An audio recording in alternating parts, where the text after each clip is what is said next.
بسم اللہ الرحمن الرحیم۔ السلام علیکم ورحمۃ اللہ وبرکاتہ۔ ان الحمد للہ نحمده ونستعینه ونستغفره ونستهدیه والصلاة والسلام علی سید المرسلین محمد وآلہ وصحبہ اجمعین، اما بعد۔ حاضرین و ناظرین، یہ درس قرآن نمبر 227 ہے اور آج سورۃ البقرہ کی صرف ایک آیت کی تلاوت اور تشریح کی جائے گی، آیت نمبر 283 283۔ اعوذ باللہ من الشیطان الرجیم، بسم اللہ الرحمن الرحیم۔ وَإِن كُنتُمْ عَلَى سَفَرٍ وَلَمْ تَجِدُوا كَاتِبًا فَرِهَانٌ مَقْبُوضَةٌ فَإِنْ أَمِنَ بَعْضُكُمْ بَعْضًا فَلْيُؤَدِّ الَّذِي اؤْتُمِنَ أَمَانَتَهُ وَلْيَتَّقِ اللَّهَ رَبَّهُ وَلَا تَكْتُمُوا الشَّهَادَةَ وَمَنْ يَكْتُمْهَا فَإِنَّهُ آثِمٌ قَلْبُهُ وَاللَّهُ بِمَا تَعْمَلُونَ عَلِيمٌ۔ صدق اللہ العظیم۔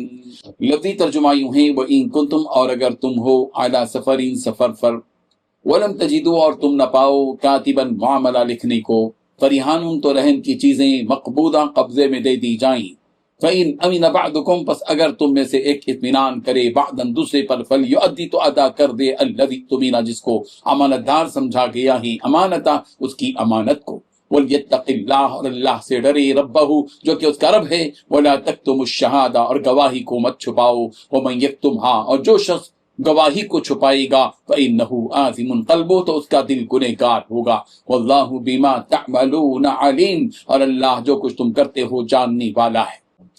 ترجمہ یوں ہے، اور اگر تم سفر پر ہو اور تمہیں کوئی لکھنے والا نہ ملے تو ادائیگی کی ضمانت کے طور پر رہن قبضے میں رکھ لیے جائیں۔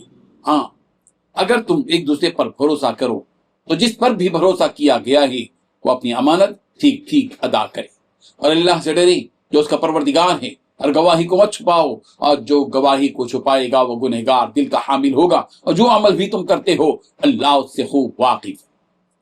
اس آیت میں 6 باتیں بتلائی گئی ہیں۔ پہلی بات، اگر تم سفر پر ہو اور تمہیں کوئی لکھنے والا نہ ملے تو رہن قبضے میں رکھ لیے جائیں۔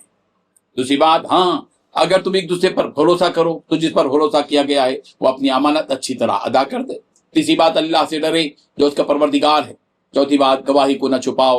پانچویں بات، جو گواہی کو چھپائے گا وہ گنہگار دل کا حامل ہوگا۔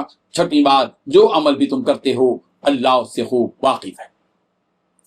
بزرگان محترم، اس آیت میں رہن رکھنے کی تفصیل بتلائی گئی ہے کہ اگر آدمی سفر میں ہو اور معاملہ لکھنے والا کاتب بھی نہ ملے تو جس کے ذمہ قرض ہے وہ دوسرے فریق کو، یعنی جس سے قرض لیا ہے، اس کو اطمینان دلانے کے لیے بطور رہن کے کوئی چیز دے دے جس پر وہ قبضہ کر لے۔ اس طرح اس کو اطمینان ہو جائے گا کہ میرا واجب حق مارا نہیں جائے گا۔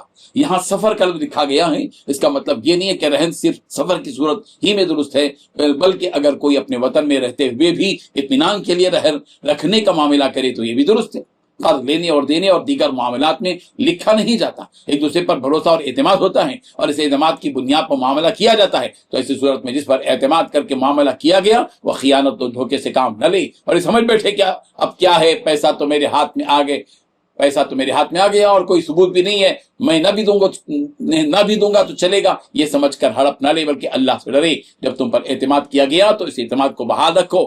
آدمی ایک پر دھوکہ دے گا تو ہمیشہ کے لیے اپنی قیمت گرا بیٹھے گا، کھو بیٹھے گا۔ اس لیے شرافت اور عقل مندی کا تقاضا یہ ہے کہ جب تم پر اعتماد کرتے ہوئے بغیر لکھائی پڑے کہ تمہیں سب کچھ دے دیا گیا تو اب تمہارا اخلاقی فریضہ یہ ہے کہ تم اس امانت کو صاحب مال تک پہنچا دو اور کوئی دھوکہ نہ دو۔ جب تم کسی معاملے میں گواہ بن جاؤ تو ضرورت پڑنے پر گواہی دو، اس گواہی کو مت چھپاؤ۔ یاد رکھو کہ جو کوئی گواہی کو چھپا دیتا ہے اس کا دل گنہگار ہو جاتا ہے۔ ایسے وقت میں یہ مت سمجھو کہ تمہیں کوئی نہیں دیکھ رہا ہے، رب حقیقی کو اس کا پورا علم ہے، اور اگر دھوکہ دو گے اور خیانت کرو گے تو قیامت کے دن اس بارے میں ضرور مواخذہ ہوگا۔ اللہ تبارک و تعالیٰ ہم سب کو اس پر عمل کی توفیق عطا فرمائے، آمین۔ وآخر دعوانا ان الحمد للہ رب العالمین۔ ڈیلی درس قرآن کو سبسکرائب کیجئے، اپنے تاثرات اور مشورے ارسال کیجئے، اور متعلقین کے گروپ بنا کر انہیں روزانہ درس قرآن بھیجیں اور اجر ثواب پائیں۔